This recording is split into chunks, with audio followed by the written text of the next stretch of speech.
So first of all, warmly welcome everyone. My name is Yasmin Sharif. I'm the Director of Education Cannot Wait Global Fund hosted in the UN system at UNICEF.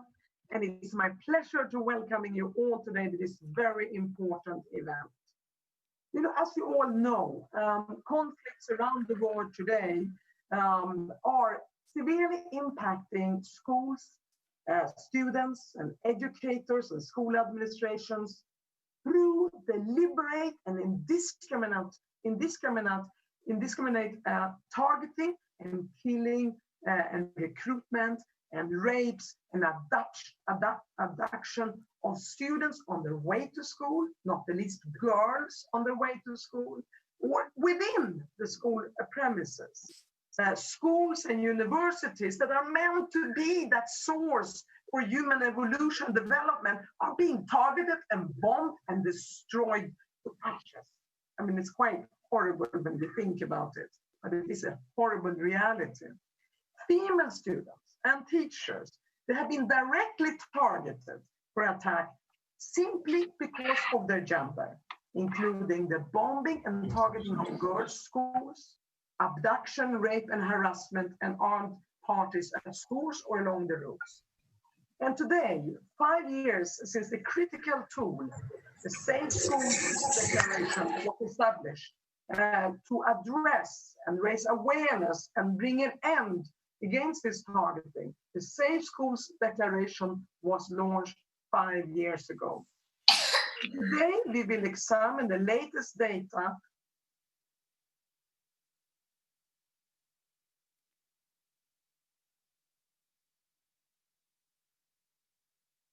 about progress that is being made to prevent attacks and in mitigating the impact and ensuring accountability of the perpetrators. And what the Safe Schools Declaration does, it is to remind us there is an international legal framework in human rights law, international humanitarian law, and in refugee law that both safeguards the right to education and also the right to be protected.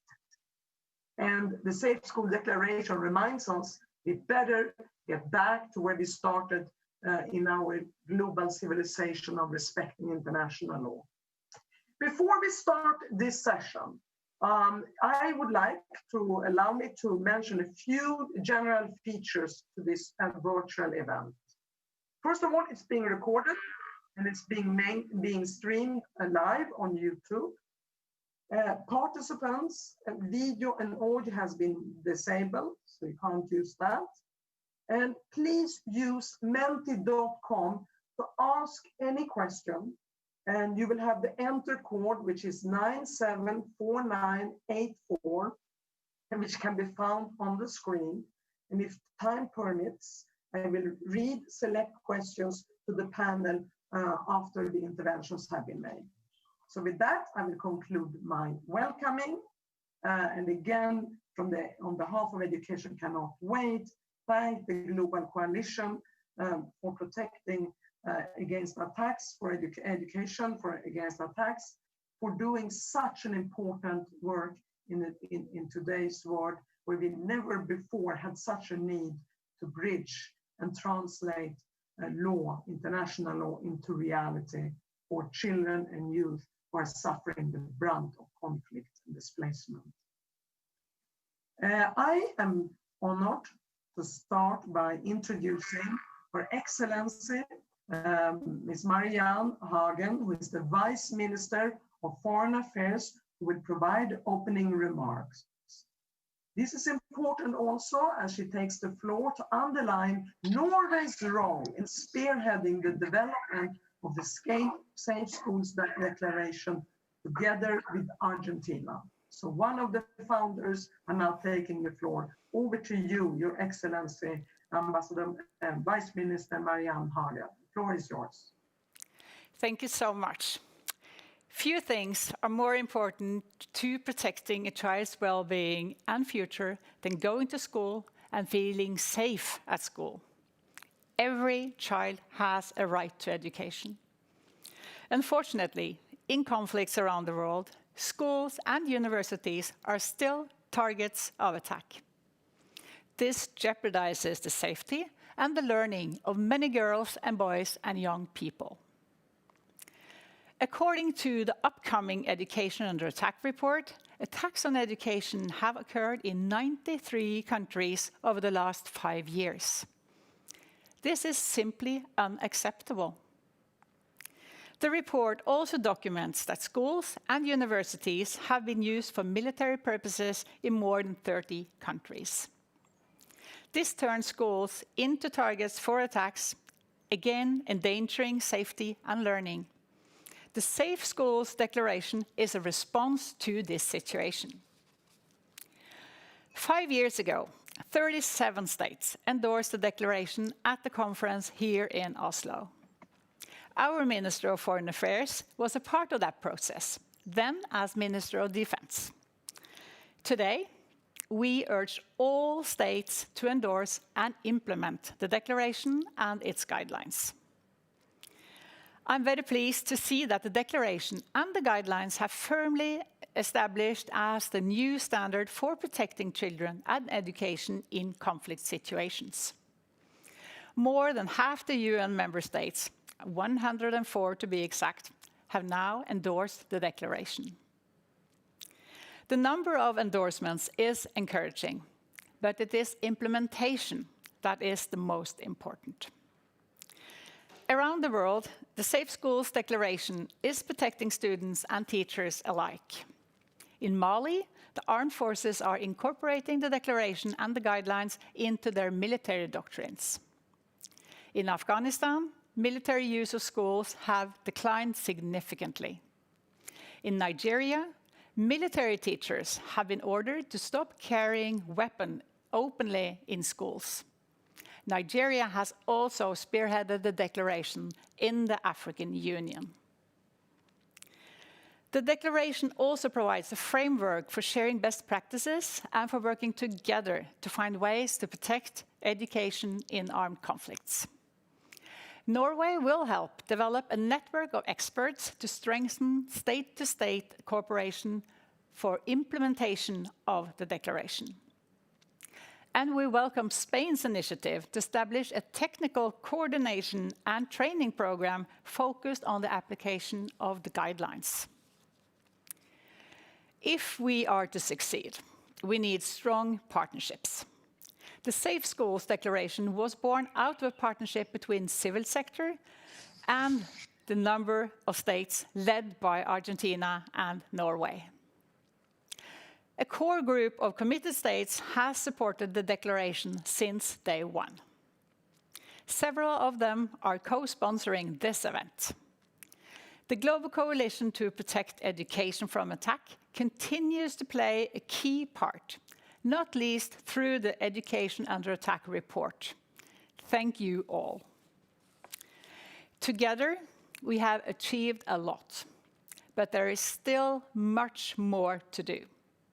We must continue to give priority to implementing the Safe Schools Declaration. Norway will be a consistent partner in these efforts because we know that by making schools safer, we are protecting our children and our common future. Thank you. Hello. Hi, how are you? Hi, my dear. Sorry, I'm muted. Sorry, thank you very much, Your Excellency and Vice Minister Marianne Hagen. And I think the important point that you stressed and gave great examples of is implementation. We have to move from normative framework to an actual reality through implementation. Great examples. Thank you very much to Norway. Thank you very much to you, Vice Minister Hagen. Now I have the pleasure to introduce Ms. Cristina Galac, Vice Minister for Foreign Affairs of Spain, who will be speaking in lieu of Her Excellency Ms. Arancha González Laya, who is apologizing for running late to the meeting. It's important here to highlight Spain's support and leadership in hosting the third international conference on safe schools that took place in Mallorca on the 27th to 29th of May last year. and I was there together with my colleague Zainab, and I was absolute inspirational event. Thank you, Spain. Now, Your Excellency, Christina Galak, Vice Minister for Foreign Affairs, the floor is yours. Thank you very much, dear moderator, dear Yasmin. Yes, I have to apologize, my minister, Arancha González Laya, who is stuck in another meeting. These are days of meetings and telematic conferences, but she truly wanted to be with you. In any case, it's an honor for me to step on her just for a few minutes and to share some of your thoughts. I should also add that I am super pleased to see so many friends I have had during my times at the UN, to all of you ambassadors, very senior officials, USGs, my congratulations for the work you have been doing during these terribly difficult moments of COVID. So let me go to the matter of the point that is gathering us today. We are very grateful for being invited to participate in this event that marks the 5th anniversary of the Safe School Declaration. We are in the midst of exceptional times, a global crisis that overlaps with other policy challenges like the protection of the most vulnerable in armed conflicts, especially educational institutions. Millions of students are forced to abandon schools in order to prevent the spread of virus. Millions follow the schooling programs with great difficulties. However, this crisis reminds us on 3 important lessons. One, that we are deeply interconnected one with the other. 2, that prevention works. And 3, that international cooperation is key to overcome the common challenges. I will try to explain them briefly. Since 2015, we can proudly attest that the Safe Schools Declaration is working effectively, and it saves lives and preserves the right to education for all, even in the hardest circumstances, including women and girls. It means that prevention is working here. Now, let me briefly touch on the international cooperation point. The 3rd International Conference on Safe Schools that Spain proudly hosted in Palma de Mallorca 1 year ago, and I was very proud to be there and to join many of you. At that time, we could hug each other, which is not the case, but it will come back to those moments. So the conference in Palma de Mallorca showed how important is to stimulate international cooperation to galvanize the support to this policy challenge. The declaration has been now endorsed by a growing number of member states, UN member states and organizations, and we hope that this marks a clear and progressive step towards universalization. Secondly, the gender approach is fundamental to both, to define the problem and search for concrete solutions. The Spanish government is certain that a gender-responsive approach is key for this and many other issues. So we are pushing this agenda steadily forward. I'm proud to say, as my minister says, we are fully engaged in a feminist foreign policy. Thirdly, the emphasis on the fight against impunity and the need to bring to justice the perpetrators of these attacks. This is the best way to counter and avoid them. Nevertheless, reports shows that even if the number of attacks is decreasing, the military use the schools, the military use of schools is increasing. Plus, COVID-19 has forced many children to abandon schools. Therefore, there is no room for complacency. Spain remains committed to continue walking our talk through concrete steps. As Maria has mentioned, there are very good examples of that. We are reinforcing our humanitarian diplomacy actions and working at different levels involving our Ministry of Defense and others to continue to advocate for the protection of schools and universities in armed conflicts and humanitarian settings. As announced in Mallorca, we are organizing together with Global Coalition an active training program with a group of signatories focused on the application of the guidelines and their integration into regulatory and operational frameworks. The current crisis has obliged us to reschedule to December or to January next year the events, but we are determined to organize them. And let me conclude by commending publicly the work of Global Coalition to protect education from attack and the comprehensive report Education Under Attack 2020. Prevention, advocacy, visibility, and accountability are fundamental pillars for this endeavor. And I congratulate all of you for the work done. Let me also, before I conclude, to recognize the commitment of Norway, of Argentina, of Qatar, who have successfully facilitated the draft resolution, International Day to Protect Education from Attack, that Spain proudly co-sponsored. Let me also thank UNICEF and the office of my dear Virginia Gamba for their commitment and hard work, international NGOs, local actors, and civil society, along with the states that are playing a critical role. Your support and trust are key to succeed and protect education.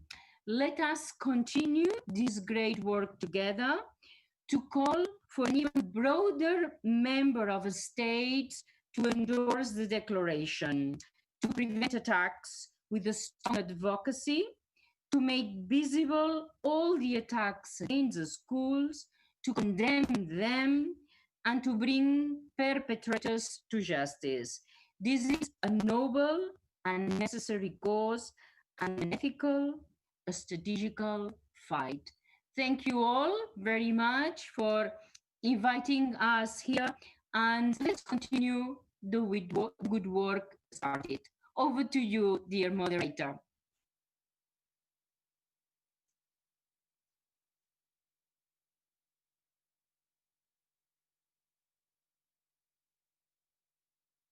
I better keep this on.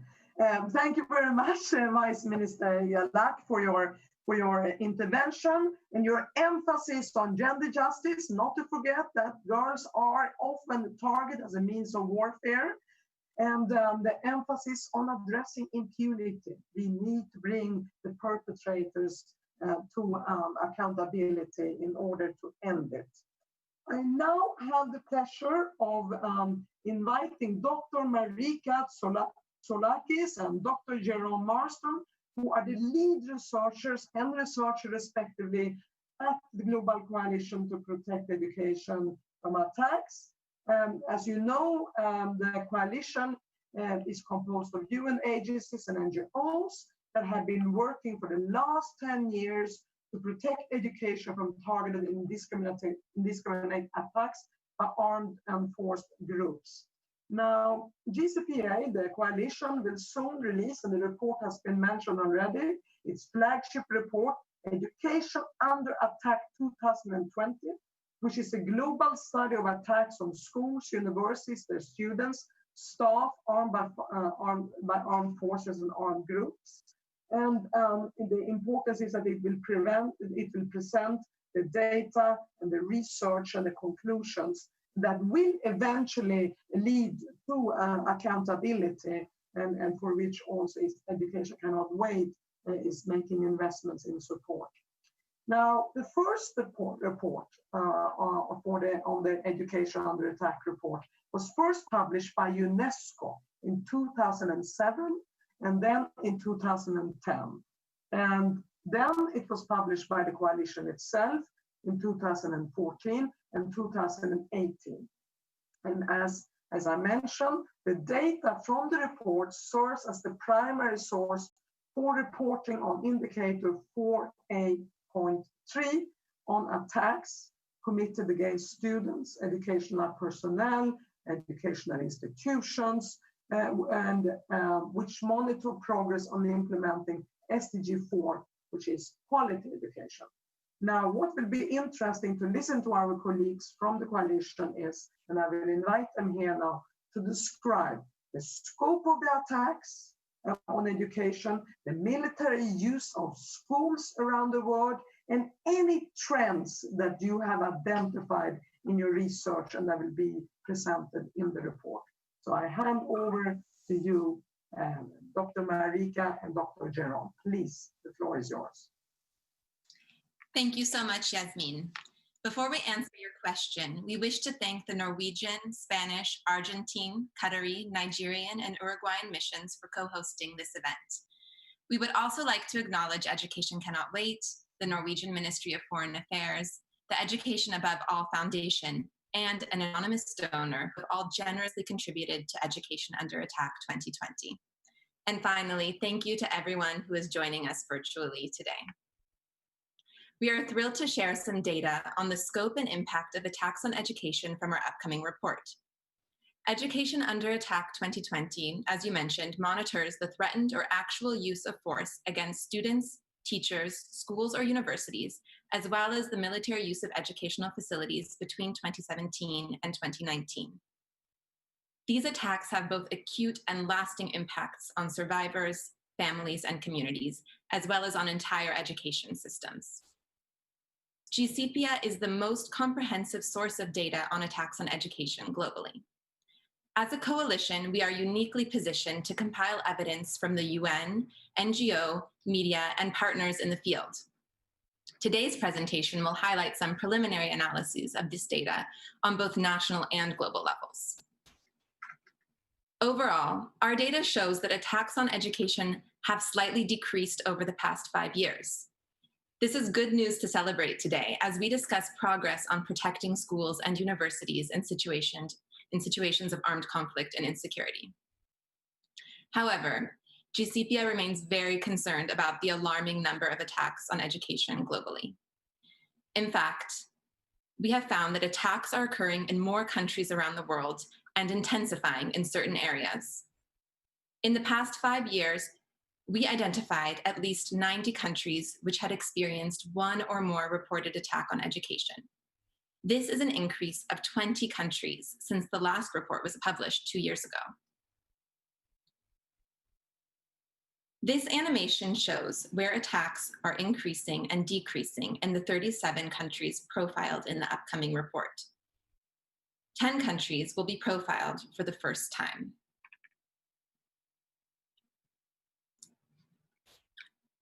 GCPEA found that attacks on schools remain the most common violation, making up over 2/3 of all reported attacks on education.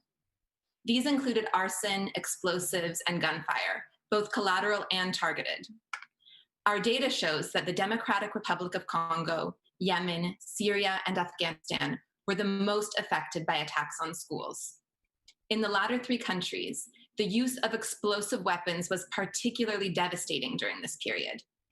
In Syria, we found that 90% of all reported attacks on schools in 2018 and 2019 involved explosive weapons, most of which were airstrikes.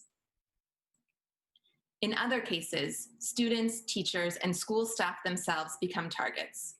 These direct attacks harmed thousands globally over the past 5 years. Cameroon was one of the countries most affected by this violation. During this reporting period, GCPEA found that at least 700 school students and teachers were abducted, killed, threatened, or arrested in Cameroon, though this number is likely to be much higher.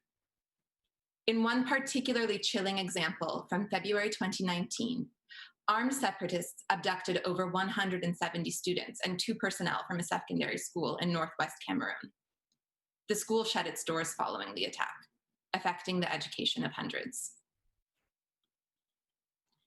Similarly, university students, professors, and facilities also came under attack in 36 countries profiled in the upcoming report, and in many others across the world. In the following presentation, Zaher will expand on their repercussions. GCPEA's research has found that attacks on education particularly impact women and girls. Specifically, we identified 21 countries where targeted attacks on women and girls occurred over the past 5 years. In some cases, armed groups use violence to stop girls from pursuing an education, such as in Pakistan, where the UN verified that armed actors damaged 14 girls' schools in a single night in 2018. In DRC and Nigeria, GCPEA found that during and after attacks on schools, female students were particularly vulnerable to abduction, recruitment, and sexual violence. Next, we identified 34 countries where armed groups or armed forces used schools and universities for military purposes, such as for barracks, weapon stores, or to detain prisoners between 2015 and 2019. The presence of armed parties can lead to the partial or complete closure of a school for weeks, months, or even years, as well as elevate the risk of child recruitment and sexual violence. Not just the school is affected, but the tens or hundreds of students that attend that school have their learning impacted by military use, such as we found in Taiz Governorate, Yemen, where armed parties used at least 23 schools between 2015 and 2017, impacting the education of up to 13,500 students, nearly half of whom were girls. Military use is not inevitable, however. As we all know, it can be avoided. In fact, military use is prohibited for UN peacekeepers, and GCPEA has not identified any new cases of military use by these forces since early 2017. To end attacks on education, GCPEA's overarching recommendation is that states and stakeholders endorse and implement the Safe Schools Declaration. Specifically, GCPEA urges states and stakeholders to, first, restrict military use, including by incorporating the guidelines for protecting schools and universities into military training and doctrine. Second, ensure accountability for perpetrators of attacks on education. Third, develop safety and security plans to prevent and respond to attacks on education, and that take into account the specific needs of women and girls. Finally, strengthen monitoring and reporting of attacks on education, including by disaggregating data by type of attack, level of schooling, and gender. Thank you, Yasmin, for the introduction. And thank you to the audience and our fellow speakers for listening to Marika's and my presentation. Yasmin, we'll turn it back to you. Thank you very much. Thank you very much, Dr. Tsolakis and Dr. Marston. And we certainly look forward very much to read the report and also to express great respect to the important research that you do. Without evidence and data, this would not have been possible. And very interesting and telling presentation. Thank you. We now move on to a colleague among ours who actually was there when it happened and has seen it firsthand. Mohamed Zaher Al-Bakour is a PhD candidate in biomedical science at Aberdeen University. Now, Zaher, you were a lecturer at the University of Aleppo in Syria when your university campus came under attack. Please tell us, very short and briefly, but also profoundly shaking us, what was the experience? What did you see? What did you have to go through? Over to you, Zaher. Hi, thank you very much. Can everyone hear me, please? Yeah. Yes. Yeah, thank you very much. I will just share my very short presentation. I promise it will be short. And thank you very much for the introduction and for inviting me for this amazing event. I will just share my presentation. Okay, here we go. Quick and hopefully all what you have mentioned about targeting schools and universities will be addressed in this presentation. And every time I start speaking about it, I try to come up with a different title for the presentation, but I get stuck back that you are the hope where no hope exists. And that is actually that like compiles my whole story. So this is basically, I grew up in Aleppo in Syria, and this is Aleppo in 2010. It was a lovely city and was a lovely country. And we had a lovely life there, and I still remember every single moment of it. The photo in the middle of this presentation particularly means a lot to me because these are my university friends. And what's unique about this photo, that this photo can't be taken anymore because every one of them is now in a different country. And why is that for? Because the war actually started in 2011, and this is our city and our country in 2011, which was at some point the most dangerous city in the world, and I was there. And fighting in Syria never discriminated between schools, buildings, universities, or even hospitals. I still remember spending nights and days hiding in our building, in our house, and wishing that everything is going to be fine while hearing people fighting outside, like in this photo. So to give you a sense of what it means, I would like to ask everyone just to close their eyes and imagine that there is a fight happening outside. And what you will hear is this.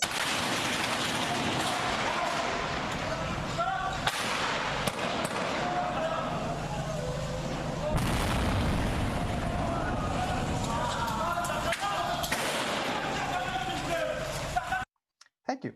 So that is just like 10 seconds of what I spend nights and days just hearing and wishing that everything will be fine outside. Well, every country that goes under war suffers from shortage of all resources such as water, food, and everything. And I still remember queuing with these people just to get some water for me and my family. And even going to universities wasn't that easy. I remember one day we were having an exam, and out of a sudden an explosion happened, and so close to our building, and our building started shaking, and we vanished under our desks. The exam wasn't suspended. We were given only 10 minutes extra. That's all. And that's the picture over there. The explosion happened while we were doing the exam. I still also remember running with these people in this photo to avoid snipers' shoots. No words can describe your feelings, especially when I had to run, carrying my sister's daughters and covering her with only my body to protect her from snipers' shoots. Even our memories were even destroyed. This photo was taken from my primary school. And as you can see, this is in 2014, and it turned into a fighting point, and fighters just hide into the school buildings. I managed to graduate and to get hired with the University of Aleppo, and I got another position with the Shifa Pharmaceutical Industries. That was good news. And however, by doing so, you are risking your life, and anything could happen at any point. And this is, for example, the destruction after explosion happened in this picture. It's from the pharmaceutical company, which was targeted a few times. I used to work in the middle building in the picture, and I was lucky I wasn't there when this happened. However, I still remember when we had to hide in the ground floor. And I would also ask you again to close your eyes and imagine missiles are being dropped by air forces. And this is what you will hear again.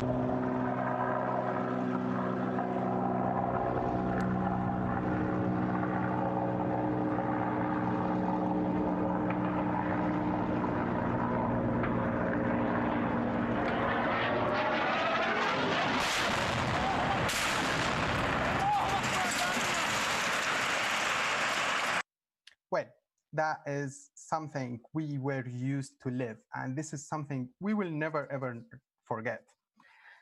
However, after 600 emails and applications all around the world, only one reply came from the UK, from the Council for at-Risk Academics and the University of Aberdeen, who in 2016 offered me a full scholarship to study my master's and my PhD. And since that point, my life now is completely different.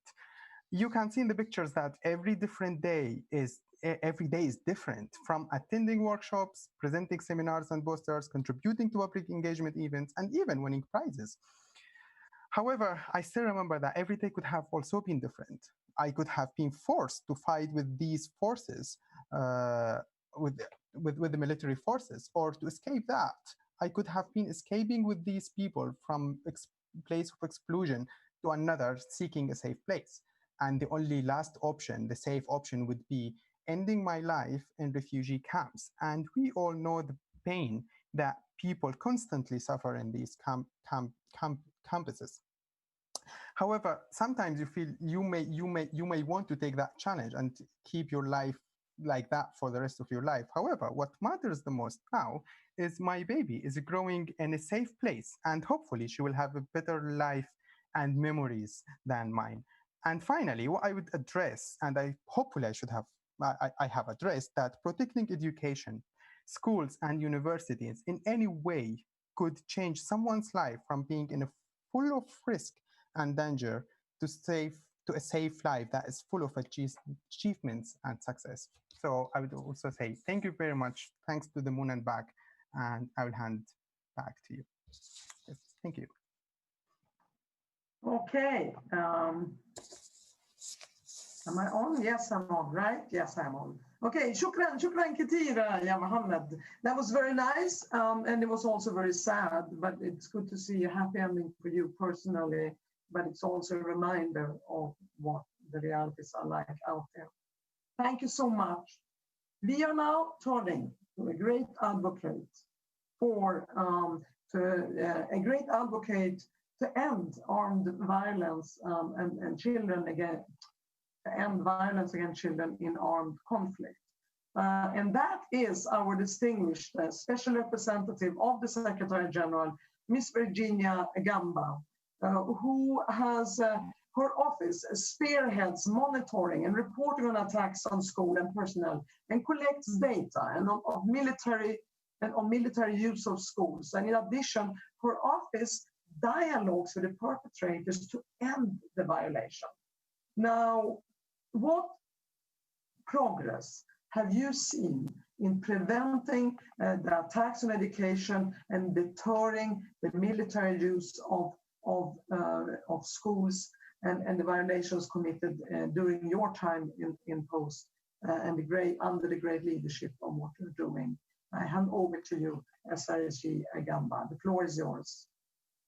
Thank you very much, and thank you for giving me the opportunity to be with all of you today. Attacks on schools and protected personnel is one of the 6 grave violations that my office monitors and reports on. We work very closely with the field through the country task forces on monitoring and reporting, which we call the CTFMRs. And we do this in 19 situations of conflict around the world. My office supports the CTFMRs and works to improve monitoring and reporting of all violations, as well, and this is the important bit, to strive to engage with all parties to conflict so that we can stop and prevent the violations. We also support the CTFMRs in the field by advocating with perpetrators to cease the violations, such as attacks on schools. and adopt measures to better protect children, such as preventing the military use of schools. Last year, schools continued to be looted, damaged, and destroyed during military operations or during attacks on villages. Teachers were threatened and killed by state and armed groups because of their work. Boys, but mostly girls, were targeted for pursuing the right to education. Ethnic minorities or indigenous communities also saw their teachers and pupils threatened, attacked, or killed. For instance, the education infrastructure in Syria was massively impacted by hostilities, while in Afghanistan, hundreds of schools used as election polling stations in the country became targets and suffered devastating attacks. In Somalia, the targeting of schools and education by extremely violent groups led to massive exodus of families seeking protection for their children's right to education. And we are seeing, with a lot of concern, a similar pattern now emerging in several countries in the Sahel region, where education is indeed under attack. However, in other cases, 2019 also brought progress as a result of action plans and dialogue with parties to conflict.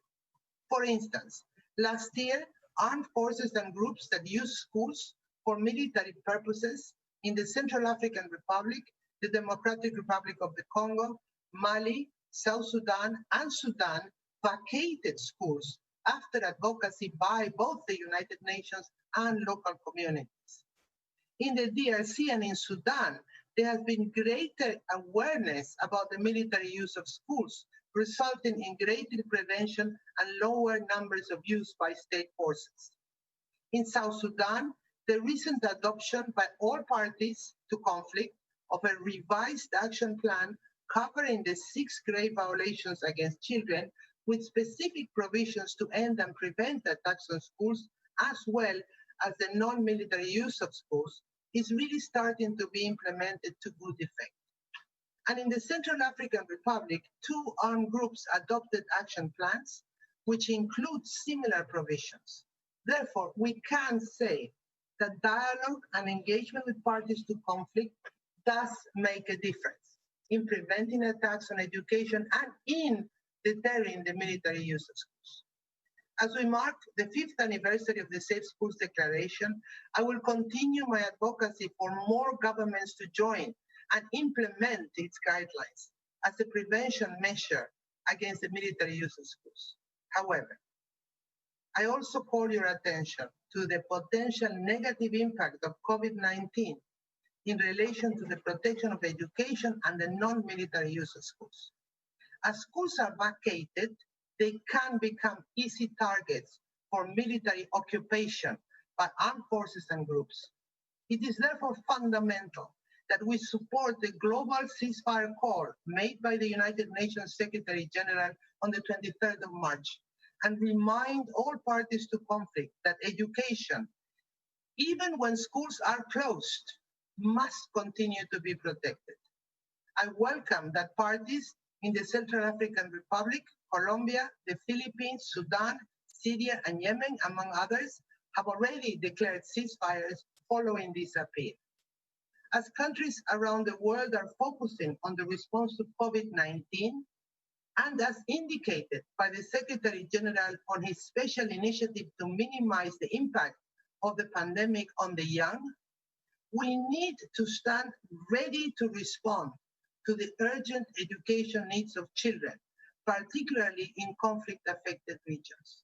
Schools should always be safe havens for children. We must remind the world that children have a right to continue to learn unimpeded, even in times of war and even in times of pandemics. The Global Coalition to Protect Education from Attack is a wonderful vehicle to carry this message through.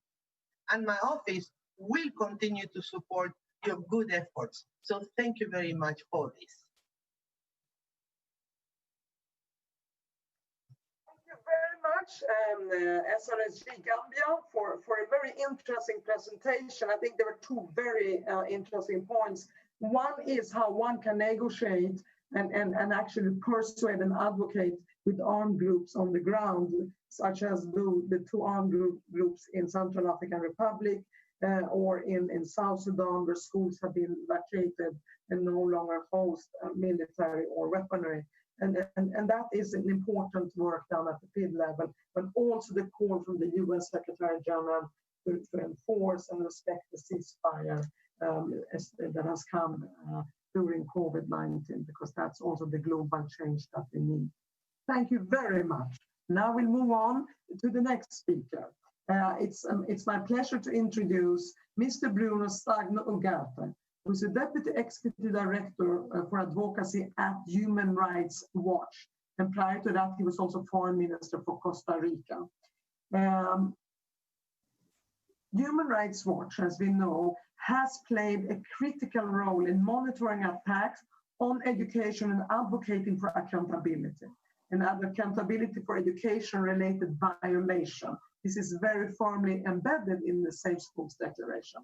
So our question to you, Bruno, is how can we increase investigation and strengthen investigation of attacks on education and prosecution of the perpetrators? And what progress have you seen in establishing accountability? So I hand over to you, Mr. Bruno Stagno of Human Rights Watch, please. Thank you, Yasmin, and it's great to be with all of you. Without accountability for attacks on education, we will never be able to achieve our goal of safe education and safe schools for all. Ensuring accountability must begin at the national level, with proper trainings and enforcement by armed forces, and when necessary by governments through their domestic justice systems. Very occasionally, we do see domestic trials of perpetrators of crimes against education. Last July, a court in Kenya convicted 3 people for the Al-Shabaab attack on Garissa University College in 2015. While investigating armed Islamist group attacks in Burkina Faso, we at Human Rights Watch came across one effort to put a perpetrator responsible for an attack on a teacher on trial. But these rare cases of accountability are mostly against non-state perpetrators, not against state actors. We must therefore do much more to encourage domestic prosecutions against all perpetrators, regardless of whether they are government security forces, multinational coalitions, non-state armed groups, or even United Nations peacekeepers. And we would hope that the Safe Schools Declaration might provide a vehicle for providing encouragement, cooperation, and support. Domestic accountability, however, requires that there are rules and laws in place that we can enforce.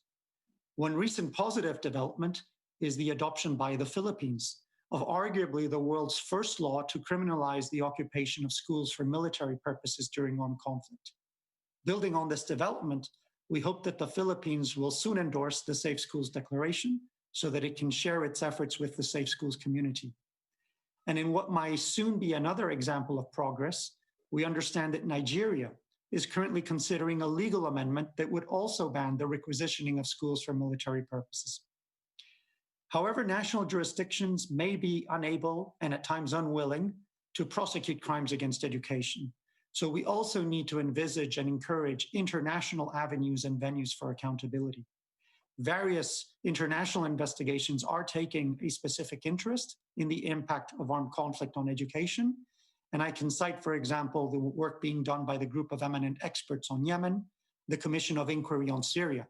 But there are also opportunities, for example, for the International Criminal Court, as well as for the international impartial independent mechanisms that have been created for Myanmar and Syria.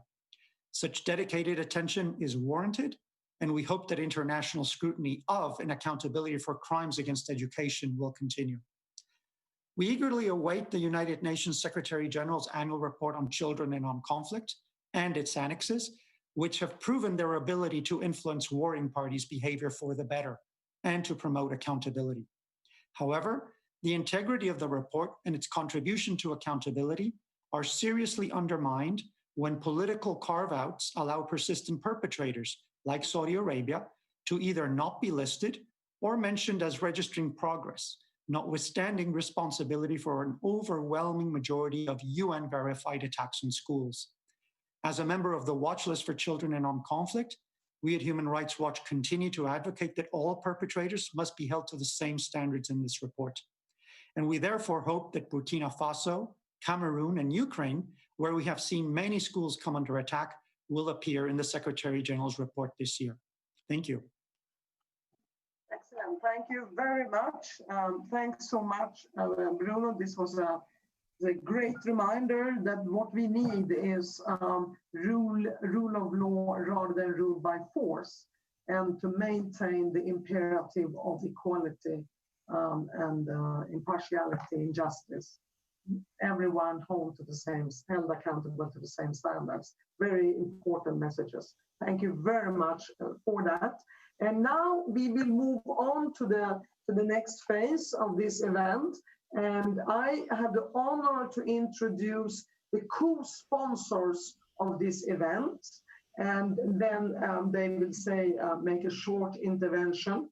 And I will start with His Excellency, Her Excellency, Ms. Aliyah Ahmed Saif Al-Thani from the Permanent Mission of the State of Qatar to the United Nations. Please, Your Excellency, Madam Ambassador, it's yours.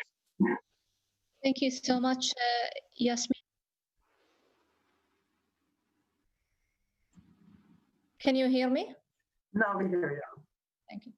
Thank you very much, Yasmin, for giving me the floor. And let me begin by saying how thankful I am to Zaher Al-Bakour from Syria for his very much eye-opening statement early on. I think it's a reminder for all of us, why are we spending this time and energy in pursuing this agenda?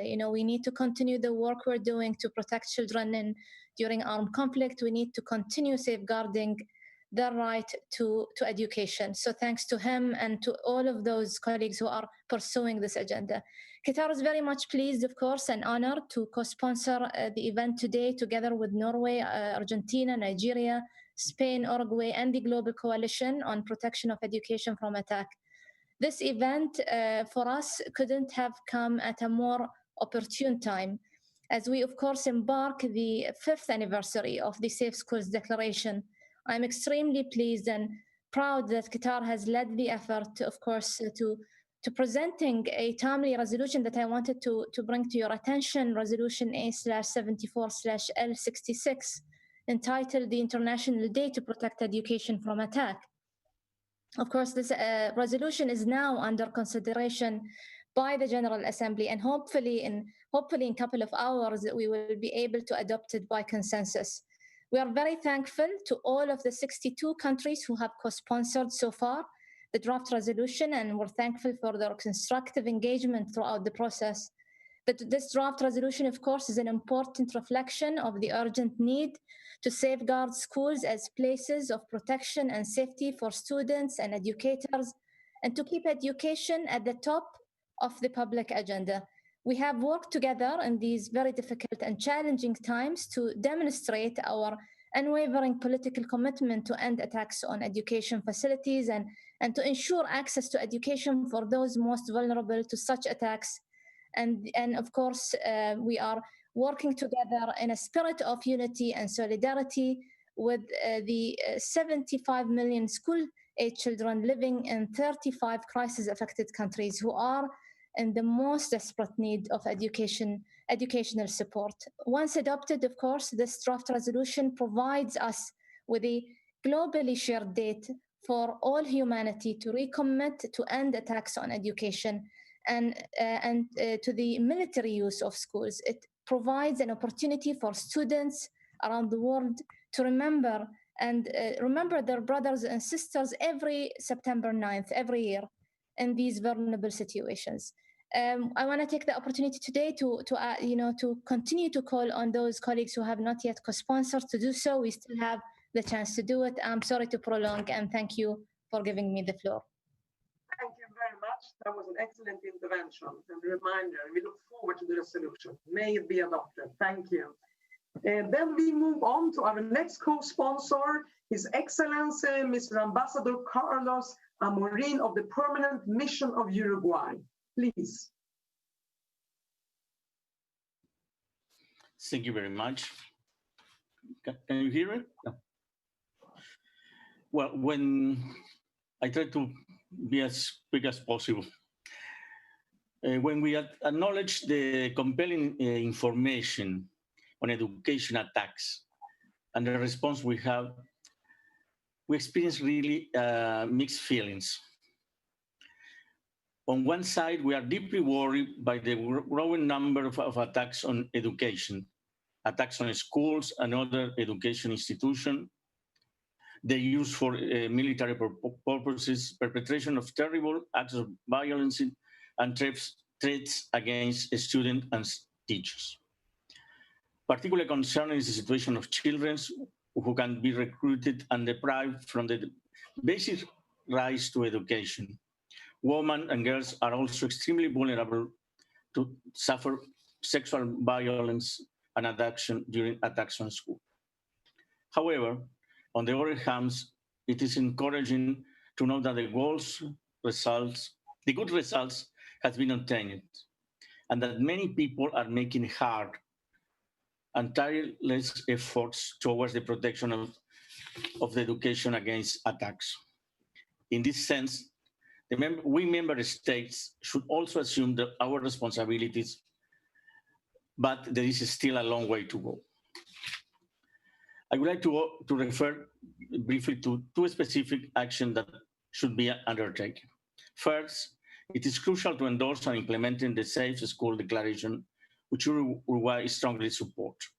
The declaration offers concrete steps to protect education from attacks while defending the right to the education.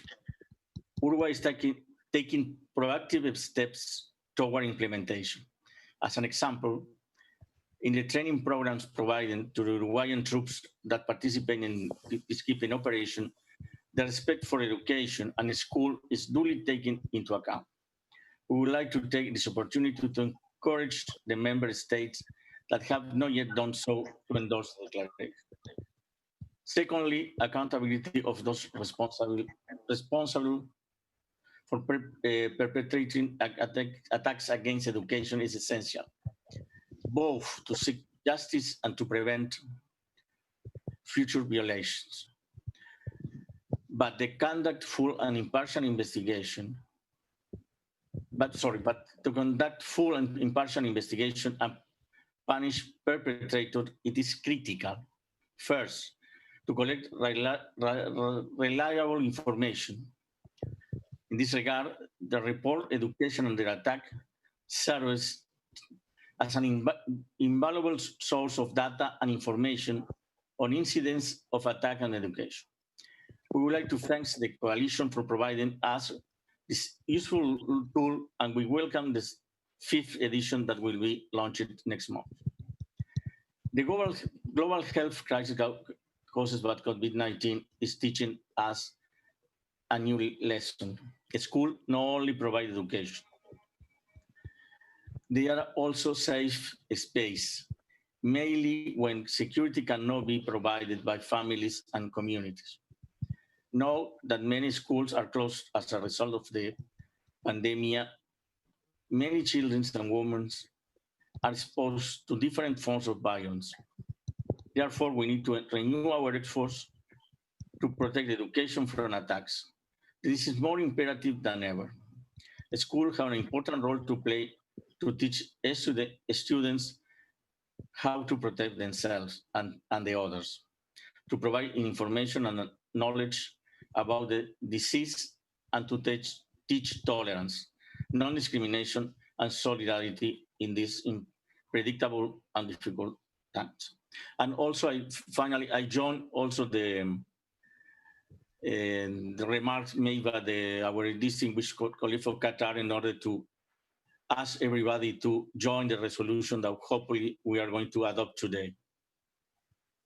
We are involved, just to clarify, but we attach very important place to this resolution. Thank you very much.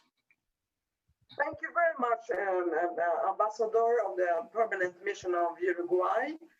And I realized, as you were speaking, that I did forget our also honorable guest, Ambassador Alejandro Guillermo Verdier of Argentina, to take the floor. But at least we started off with South America, and we'll continue with South America. So let me introduce His Excellency, Mr. Guillermo Verdier, of the Permanent Mission of Argentina to the United Nations, to please take the floor, and my sincere apologies. Over to you. Thank you, Jasmine. Good afternoon, everyone, Vice Minister, Ms. Gamba, colleagues and friends. Firstly, I'd like to thank all the co-hosts of this event, Norway, Nigeria, Qatar, Spain, and Uruguay, as well as the Global Coalition to Protection Education from Attack. When in 2005, Argentina and Norway led the consultations to develop the Safe School Declaration, little did we know that 5 years later, it would have had so much impact.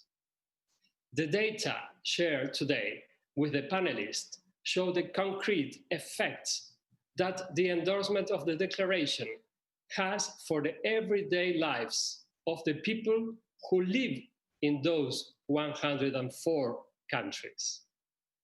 States must fulfill their obligations to ensuring access to education, even in every difficult situation, even in conflict, given that education is not only a human right, but an essential protection mechanism for children, helping them to reach their potential and contribute to building stronger, more resilient, and more peaceful communities.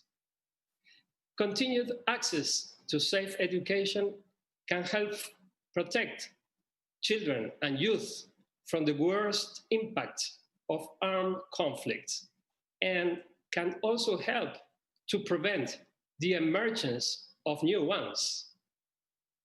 Additionally, protecting the education sector as much as possible from the effects of war can help the recovery of a country in the post-conflict phase. Up to date, the relevance of the Safe School Declaration has been acknowledged not only by member states and NGOs, but also by the Secretary General and the Special Representative for Children and Armed Conflict, Ms. Gamba, here present today. The Safe Schools Declaration and the guidelines for protecting schools and universities from military use during armed conflict are practical tools that help us guarantee the right to education. Even though we are happy that 104 states have endorsed the declaration, I think it is important for us to think about joint strategies to move towards a universal endorsement of the Safe Schools Declaration.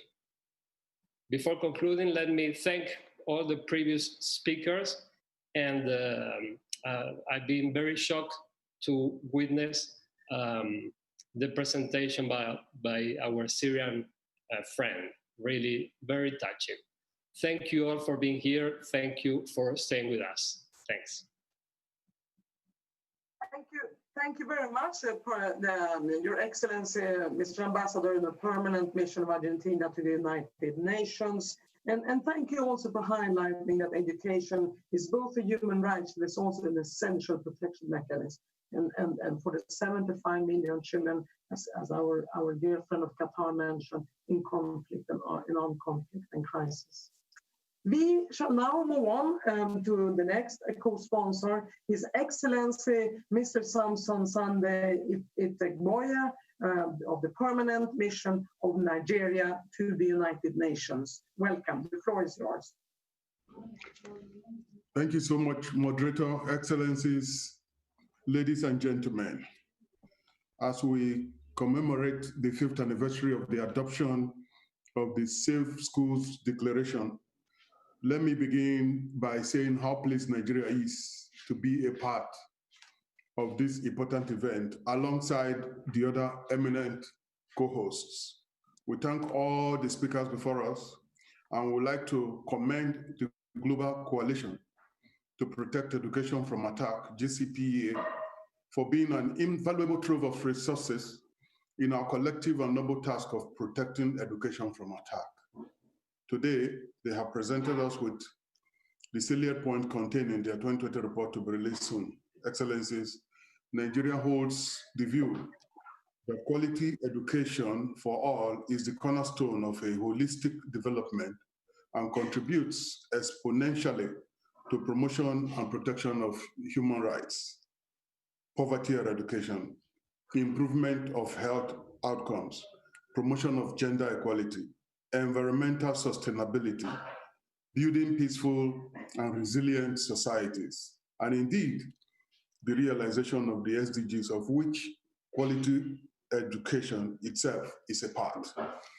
It was in view of this that Nigeria, with the support of member states, including the co-hosts of this event, introduced and saw to the consensual adoption of General Assembly Resolution 73/25, declaring 24th January as International Day of Education, in order to annually and globally celebrate the immeasurable importance of education.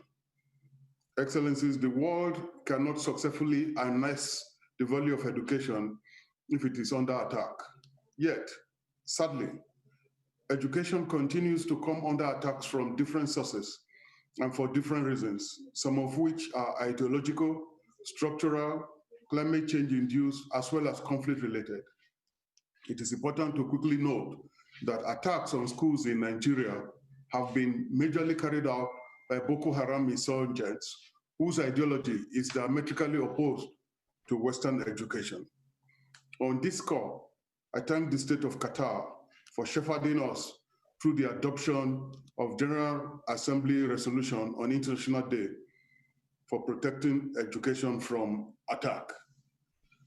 I need to say too that we are a co-sponsor of that resolution.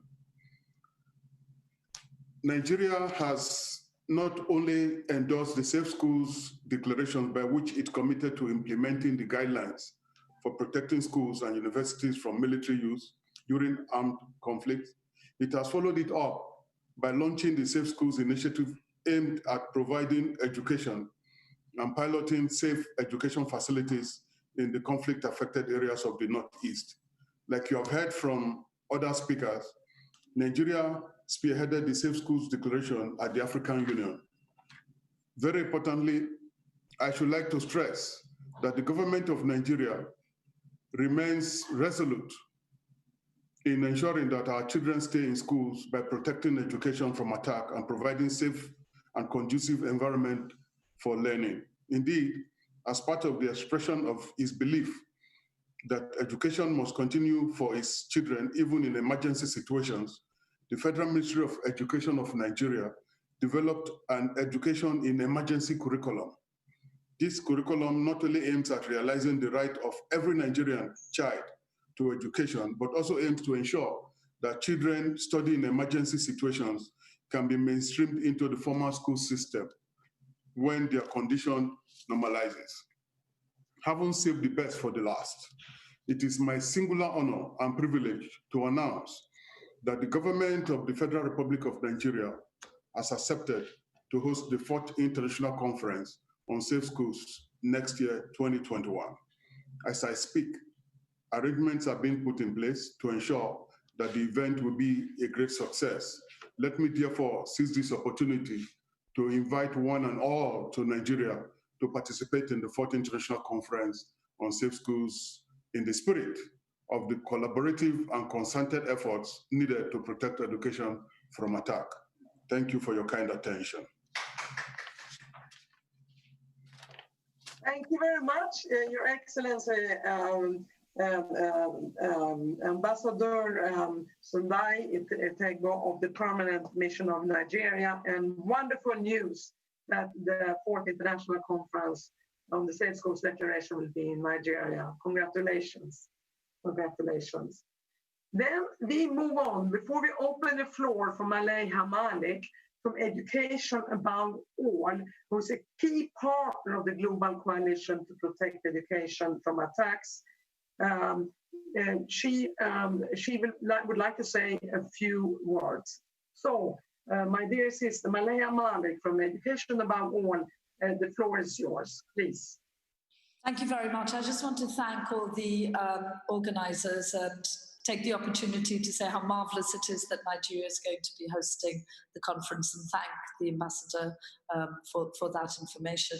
On the 5th anniversary of the Safe Schools Declaration, this is an opportunity truly to acknowledge the legal instrument as a unique and innovative tool for normative global governance of this extremely pernicious issue of attacks on education, which, as the data has revealed, is very, very far from being resolved. And I think the key thing about the Safe Schools Declaration, for those of us who've examined it closely, is it's the balance between its potential to ensure accountability, normative regulation, but also monitoring and reporting, which I think has been underused within the legal instrument itself. And I think through consistent advocacy, leadership by states such as Nigeria hosting the conference and providing leadership within the African continent, and efforts of civil society organizations such as ours working in collaboration with GCPEA and our partners, I think that in a short span of 5 years, we've seen an absolutely remarkable level of achievement. But I think that we need to keep on looking forward. We need to remain visionary. We need to be ambitious. I think there's aspects of the Safe Schools Declaration where more work needs to be done. I think that one of those areas is to do more work on refining concepts, on disaggregation of data, and giving due proportionate weight to the most serious instances of attacks on education. So I think what we need is to renew our efforts to ensure that the open source data that we're celebrating and that's going to be launched this summer, which is the series Education Under Attack, has impact. It's used for multiple purposes, including public advocacy and for greater accountability. And just in closing, I wanted to say that at this time when the frequency, the duration and severity of conflict remains unacceptably high, I think this opportunity, this high-level virtual event, is a really important opportunity to come together, to work in collaboration, to ensure the provision continuation of education during conflict. So I thank all the organizers, and I think this would be the start and carrying the momentum through to Nigeria next year for all of us to work together. Thank you.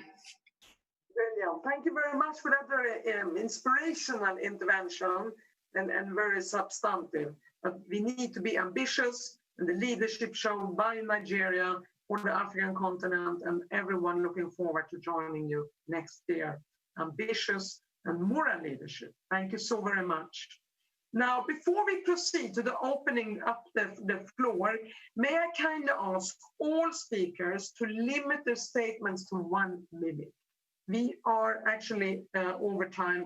In 2 minutes, we will start running over time. So please, short statements, maximum 1 minute. And it's therefore now my great pleasure to give the floor to Dr. Getachew Mekuria Kuma, the Minister of Education from Ethiopia. Minister Kuma, we are delighted to have you with us. I hand over to you.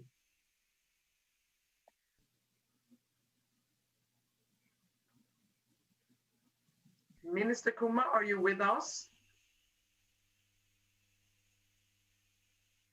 I have to see, are you with us? I don't see, I don't hear Minister Kuma. Anyone else does? Well, in that case, we may have to change the order, and I'll proceed to the next person on the list. And should Minister Kuma appear, he will then be given the floor. So then I move on to Her Excellency Dr. Sima Bahous, who is the permanent ambassador and permanent representative to the Permanent Mission of Jordan at the United Nations. Alan González, the floor is yours, Ambassador Bahous. Ahlan, Yasmin. It's so good to see you and so good to see everyone, despite the fact that we are all under lockdown and COVID-19. But let me first thank you all without mentioning names and with all protocols observed. I would like to thank all the distinguished organizers and the panelists for holding this timely meeting. Dear friends, the current pandemic has disrupted, as you all know, all aspects of our everyday life and has put pressure on our economies, on our societies, including on access to education.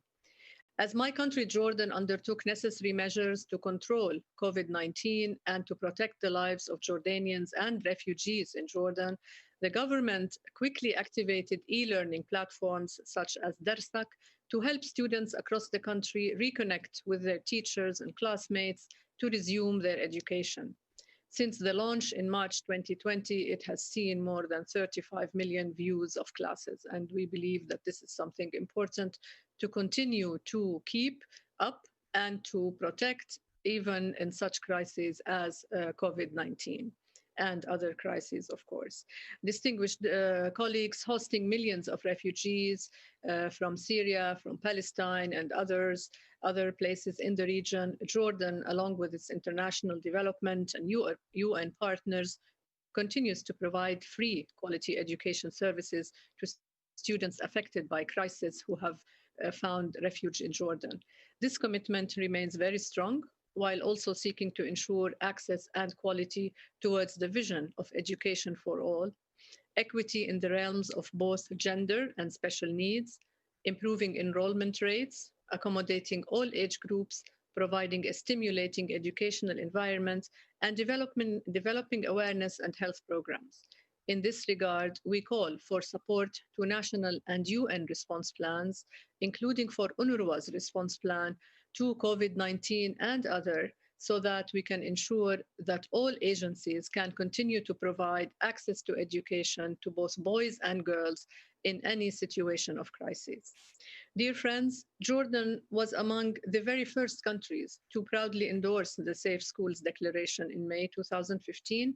Today, our commitment to protecting children from the horrors of armed conflict remains unwavering and will continue.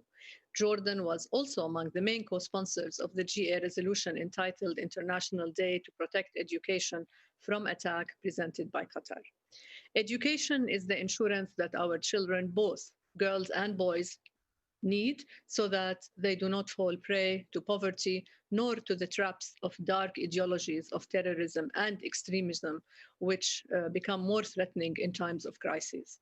As we celebrate the 5th anniversary of the Safe Schools Declaration and the 75th anniversary of the United Nations, amidst a global pandemic, we need to mobilize all efforts to promote a conducive environment to protect not only our children, but also our teachers, our educators, our education systems, safeguarding the future of children by continuing to provide education and unleashing the students' potential and their wide horizons. Distinguished colleagues, 70 years since the adoption of the Geneva Convention of 1949, yet images of the inhumane attacks on bare, unarmed civilians and children continue to haunt us, allowing the legitimacy of the principles of human rights to be attacked.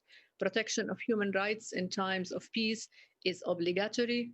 It is protection of humans in times of war and conflict is supererogatory. Thus, it is crucial to continue to safeguard education for all, to promote the culture of peace and harmony, and to strengthen multilateral collective solidarity.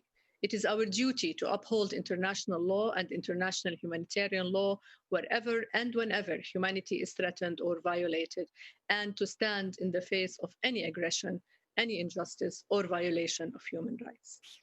Finally, my friends, the challenges we face today are daunting, and as a result, education is under attack. We need to protect education from its conventional and unconventional enemies that threaten the future of our children and the promise of sustainable development and the achievement of all these development goals. Thank you very much, and I'm sorry I took more than 1 minute. Sorry, Yasmin. Thank you very much, Ambassador Baghous. You took time, but you also spoke about important issues. Thank you very, very much. We appreciate this. Now we are moving on, and I'm going to stop commenting because I realize we're running out of time. So we move on immediately to Her Excellency, Ms. Rabab Fatima, Ambassador to the Permanent Mission to the United Nations of Bangladesh. Please, the floor is yours. Thank you very much, Madam Ambassador. I thank you, Madam Moderator, for giving me the floor. And I thank the Permanent Missions of Norway, Argentina, Nigeria, Qatar, Spain, and Uruguay, and for Education Cannot Wait for organizing today's very timely and important event. I also thank the Honorable Ministers of Norway and Spain and the distinguished speakers, the panelists, for their extremely moving and profound presentations. When it comes to protecting education from attacks, the ongoing initiative to adopt a GA resolution is an important step forward. Apart from providing education, schools and educational institutions have varied beneficial uses. For instance, during humanitarian emergencies and natural disasters, they provide shelter and refuge to thousands of people. During this pandemic, we are seeing their use as quarantine centers and makeshift hospitals. So educational institutions are critical infrastructures, yet it is unfortunate that they are increasingly attacked or used as shields during conflict by terrorists or non-state actors. All parties in conflict should adhere to some sort of protocol or norms to ensure safety of and protection to educational institutions, religious schools, and places of worship. And we believe that the international community has an important responsibility to make sure that this happens on the ground. Bangladesh engages in the discourses and initiatives concerning the use, safety, and protection of educational institutions in all situations, and we will continue to do that. As the current president of the UNICEF Executive Board, we are working with member states to facilitate various relevant programs of UNICEF to ensure that all educational institutions, students, and staff are safe from violence and all kinds of attacks, including in conflict situation. I have two very brief questions for the speakers. And my first question is that how can we ensure compliance from non-state actors in refraining from attacking places of education? And my second question is that during the COVID-19 pandemic, we see a race to adopt online learning. This also exposes educational institutions to cyber attacks. What can be done to prevent such attacks? I thank you again, all of you, for a wonderful program. Thank you very much. Madam Ambassador to the Permanent Mission of Bangladesh. Let me make a small correction here, yes, a kind gentle, that today's event is organized by the Global Coalition for the Protection Against from Attacks Against Education, Protecting Education from Attacks, together with Norway, Argentina, Nigeria, Qatar, Spain, and Uruguay. And Education Cannot Wait is just a very close partner and are therefore honored to be here, but we are not the main organizers. Thank you very, very much for that. We'll move on, and I need to stress we have 1 minute per speaker now, 1 minute. So we have to take our prepared statements and cut them into half and do that and improvise, but we have already run over time. Thank you for your understanding and mindfulness on that. I will now move on to His Excellency, Mr. D. Maxwell Kamaye, the Ambassador to the Permanent Mission of Liberia to the United Nations. The floor is yours, please.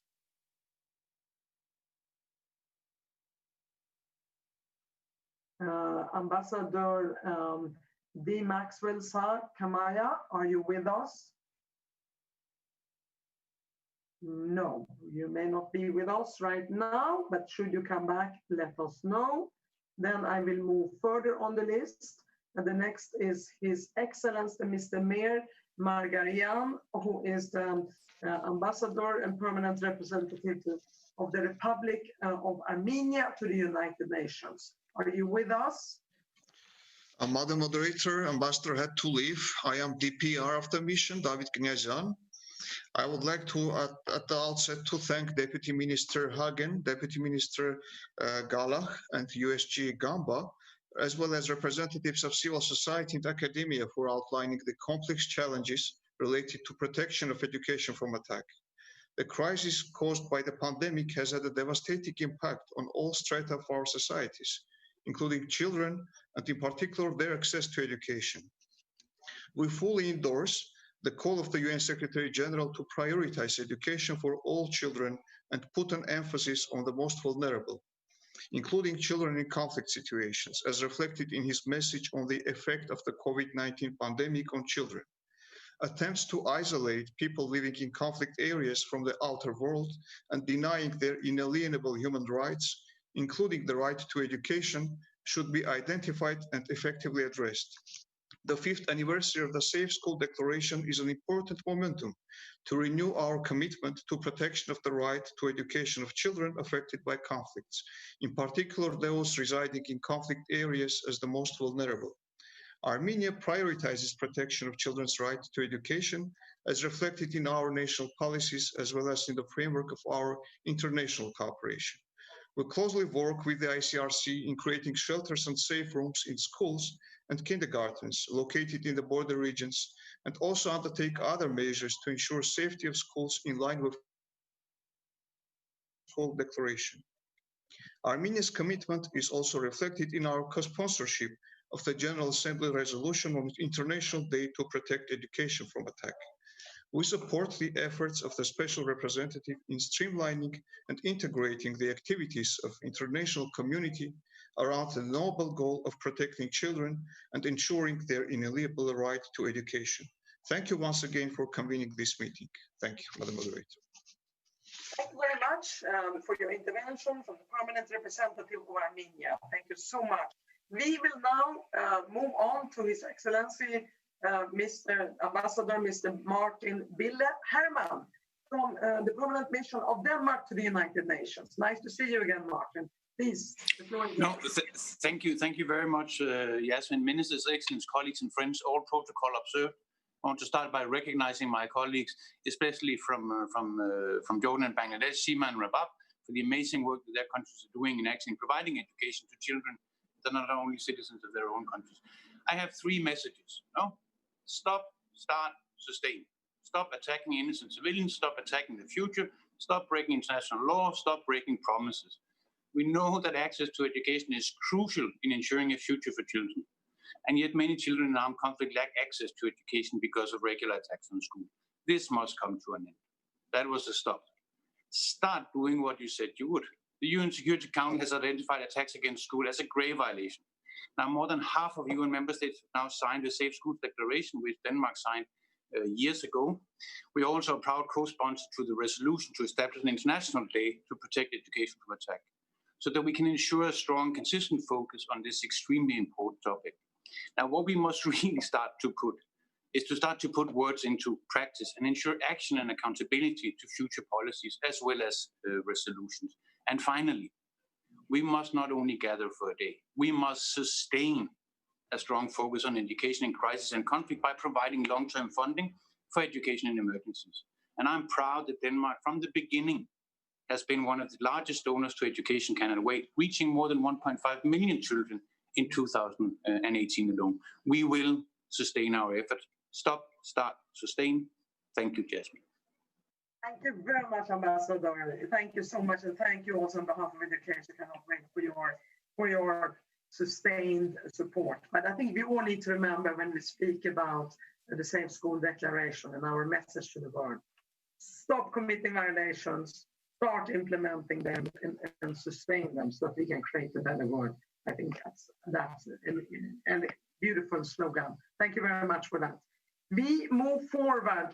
Now I have the pleasure of inviting the Minister Consular and Deputy Permanent Representative, Mr. René Alfonso Rudias Perez of the Permanent Mission of Chile to the United Nations. Please, are you with us?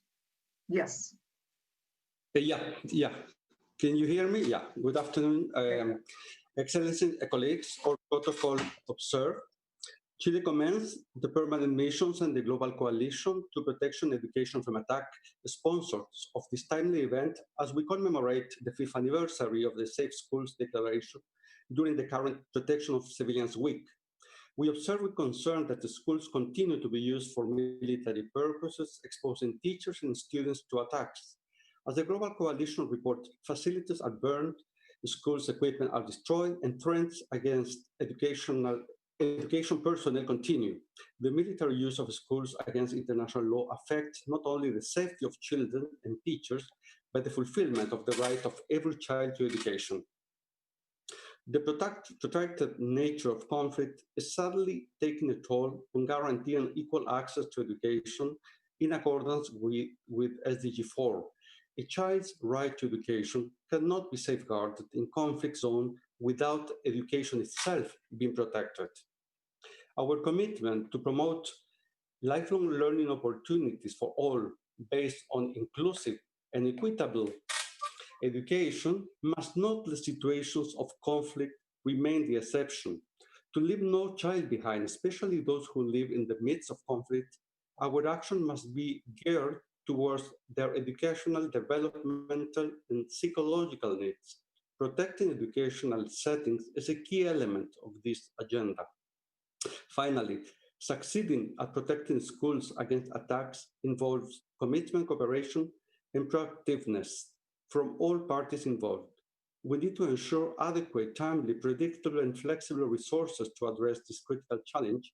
Monitoring and reporting of attacks on education remain an important evaluation tool that fosters the efficiency of all efforts. This way, we are convinced we should move progressively closer to ensuring that education is a means to build peace rather than a collateral damage of conflict. Thank you very much for the attention. Thank you very much for your intervention, and I will now move forward with speed to the next speaker. Again, calling for 1 minute interventions, please. Next speaker being Ambassador and Permanent Representative, Mr. Stefano Stefani, from the Permanent and representing the Permanent Mission of Italy to the United Nations. Please. Thank you, Madam Moderator, and I'll try to follow your directions and I'll try to navigate quickly through my notes. What I want to say is that I welcome this debate very much. I mean, it was really interesting. It's important that during the week dedicated to the protection of civilians, we had this particular moment dedicated to the protection of education, which is also for us, like for the other colleagues, a fundamental component of humanitarian emergency interventions. Let me say that at the 33rd Conference of the Red Cross and the Red Crescent, we presented a national and open pledge to ensure that children can live safely and can enjoy their rights even in conflict situations. And on the occasion of the 5th anniversary of the Safe Schools Declaration, we also want to welcome the fact that this important document has enjoyed so far a great number of endorsements. But obviously, as recalled by other speakers, I mean, implementation is really key to make substantial progress. Reference was made also to accountability. Let me recall that the targeting of civilians, including students and teachers in situations of armed conflict, as well as the attacks on civilian objects such as schools, they are prohibited under international law. So these actions may constitute grave breaches of the Geneva Conventions and could be prosecuted as war crimes under the Rome Statute of the International Criminal Court. This is important to recall. Let me also recall that during our latest mandate in the Security Council of the UN in 2017, we engaged in keeping up the Council attention on this item, and we provided contribution to reinforce the language on this issue in all UN Security Council resolutions. We promoted a systematic inclusion of provisions on the protection of civilians in the mandates of peacekeeping operations. And this engagement of ours continues also in the General Assembly, and we have been particularly pleased to co-sponsor the draft resolution proposed by Qatar to proclaim the International Day to protect education from attacks, and we look forward to the positive conclusion later today of the relevant silence procedure. Let me also recall that on the occasion of their 20th anniversary, it is important to promote greater awareness of the 2 optional protocols to the International Convention on the Rights of the Child. These are relevant documents also for the discussion that we are having today. And finally, let me tell our colleague Samson that we noted duly his invitation, and we much appreciate the invitation to the conference we will certainly be there. Thank you so much. Thank you very much. Thank you so much for your intervention. And we will now move forward to the next. Mr. Omar Castaneda Solares, Minister Counsel of the Deputy Permanent Representative of the Mission of Guatemala to the United Nations. Please. Thank you very much, Jasmine, and thank you very much to the panelists and to everyone, all protocol observed. It's a great pleasure to see you, and thank you very much also for the information. Also, I will follow your directions, trying to be brief. Certainly for Guatemala, it is a great pleasure that we, after a long and extensive process of consultations in 2019, we endorsed the Declaration on Safe Schools. To date, we understand, as you have indicated, more than 100 countries and states of the United Nations have expressed their political support, strong political support for the protection of every child, young student, teachers, schools, and universities during armed conflicts. And we urge in this context to all member states that have not done so to join and endorse also this declaration. Certainly, we are extremely concerned that in this case particularly we're still seeing many attacks conducted by armed groups and a current increase of civilian casualties in armed conflicts. Children living in conflicts not only suffer the deprivation of their basic human rights and education, health, freedom from fear and torture, but this is extremely worrying when we see that the right of life is particularly deprived from them. These are despicable acts that should be subject to strong condemnation, especially by the United Nations Security Council and of all member states. We certainly believe that also in this 20th anniversary of the optional protocols to the Convention of the Rights of the Child, certainly we believe and we want to express our peaceful vocation, at the same time expressing our strong condemnation against indiscriminate attacks and the recruitment of children by armed groups to serve as soldiers and worse still, to be used as human shields in military confrontations. Only if we continue to act in a coherent manner, we will be able to fully comply with our responsibility to protect the most precious asset for the future of our societies, our children. Muchas gracias. Thank you very much. Thank you very much for that. We then move on to the next speaker, Mr. Mohamed Naimi, Minister, Deputy Permanent Representative of the Permanent Mission of Afghanistan to the United Nations. Please. Thank you. Thank you very much. I would be very brief. Let me thank in one word to all organizers and the moderator for organizing this very important meeting. Let me say 3 words as well. Children are our future. Education is a fundamental right of every child.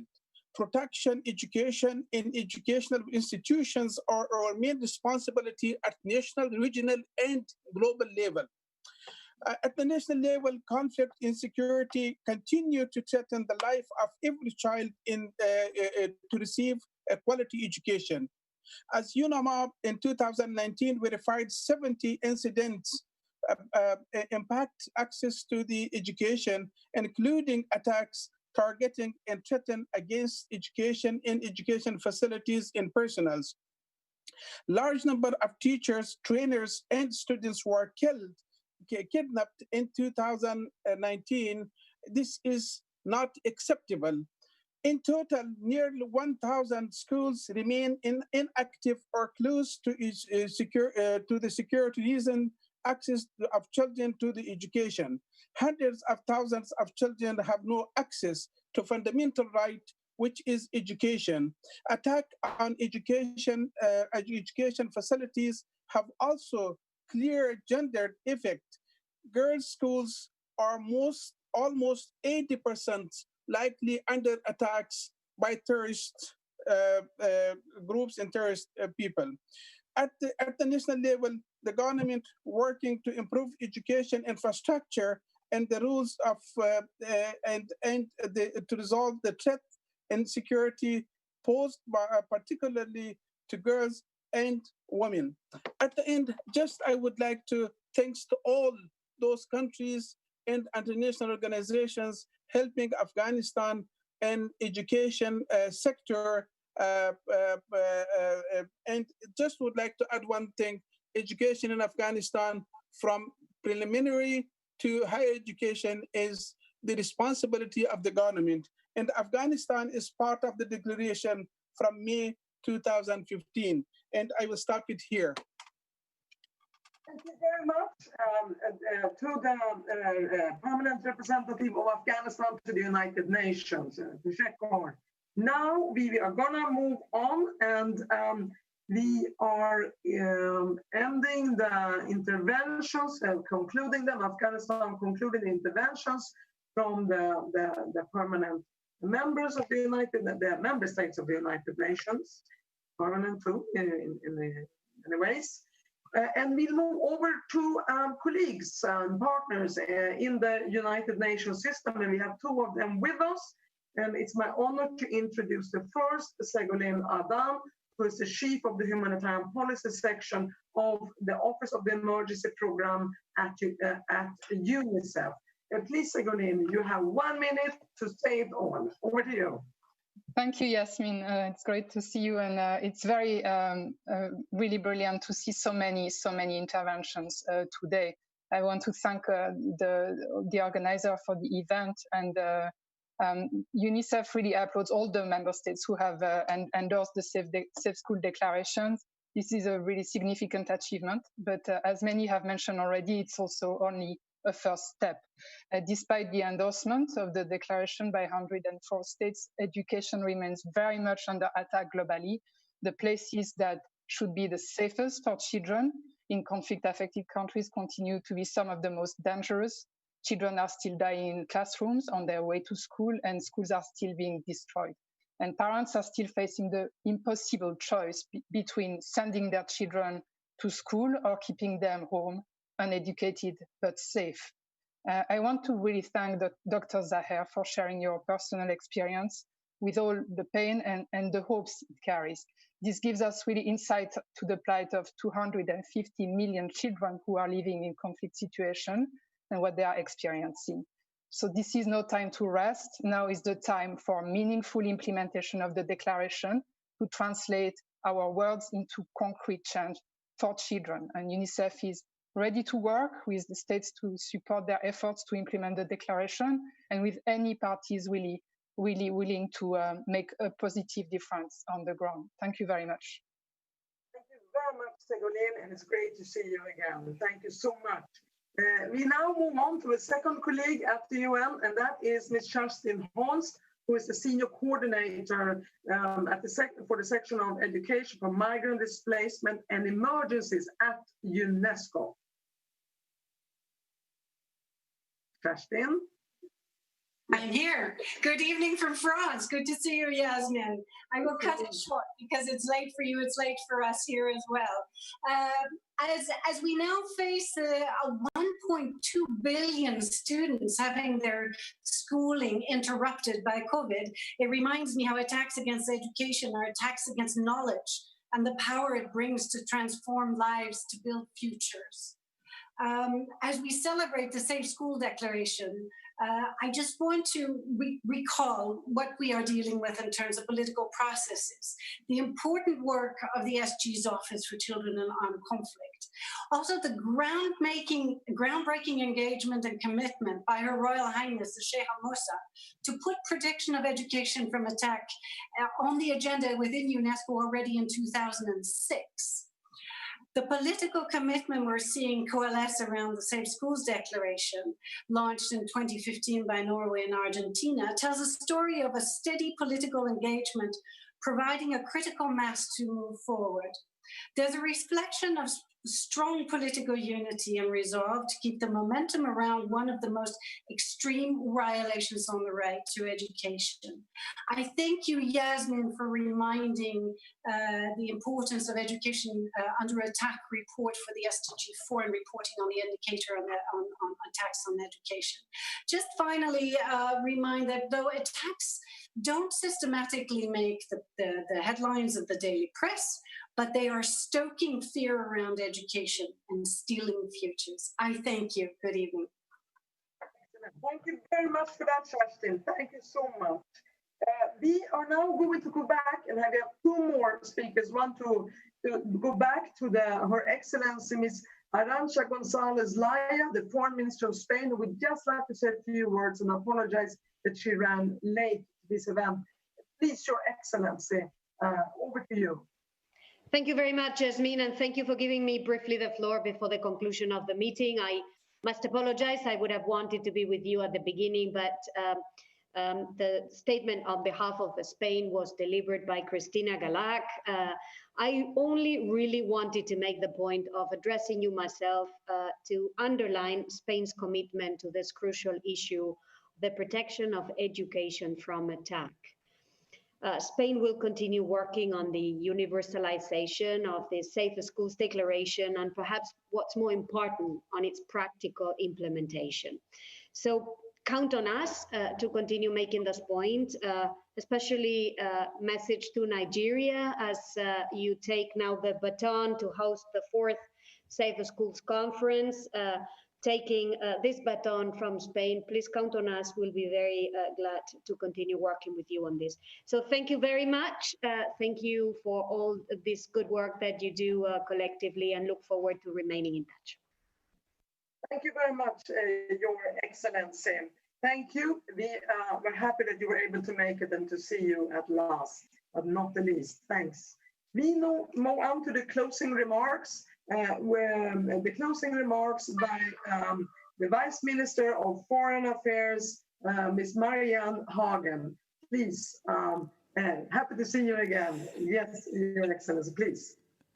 Thank you so much. And I would like to thank you all for your great engagement and for your patience. I would like to thank the speakers for sharing their experiences and the knowledge today. A special thanks to all the co-sponsoring partners of this event. And a great thanks to everyone who listened in for your questions that we didn't have the time to answer. I hope you got some of them answered during the discussions and the comments that you have offered. I think that the Safe Schools Declaration is a critical tool for preventing and responding to attacks on education. Let's hope that the next time we meet, even more states will have endorsed the Safe Schools Declaration. Let's hope, too, that we will have even more good stories of successful implementation to share. I'm delighted by the news that Nigeria will host the next international conference on the Safe Schools Declarations. We believe that Nigeria, as one of the first group of 37 states to endorse the declaration, and as a strong advocate for an effective national implementation, is very well placed to take this work forward. Thanks to Nigeria's efforts, the African Union is now an active partner in promoting the declaration. I believe the conference, the first one on the African continent, will build on this momentum. Now, I thank you all for participating, and I'm looking forward to seeing many of you in Nigeria. Thank you. Thank you very much, Vice Minister Hagen. Now we'll close here. We have received questions. There's been a lot of interest in asking questions and having a debate. But since we have ran over time already half an hour, you see the excitement and the interest in this discussion. The organizers and GCPEA, they will get back and respond via email to you. So all questions will be answered, but they will be answered in a different form and shape through email. This is to let all of you leave now. I, as the moderator, would just like to end with one final sentence. We live in COVID times, and the good thing with COVID times is that it gives us a lot of time to reflect. And what has happened here today is that we're speaking about the values, our values. So I would like to end with a quote of Martin Luther King Jr. when he said, if we are going to move forward, that means building back better, we must go back and discover those precious values. And I think this is the time to rediscover them. And I think this discussion today has inspired us to go back and think about our values embodied in international humanitarian human rights law and refugee law that has been coming out through the Safe Schools Declaration. It's been a very beautiful thing to moderate. Thank you, all of you. Thank you, Minister Hagen. Thank you, all co-sponsors. Thank you, the Global Coalition. Thank you all. Bye.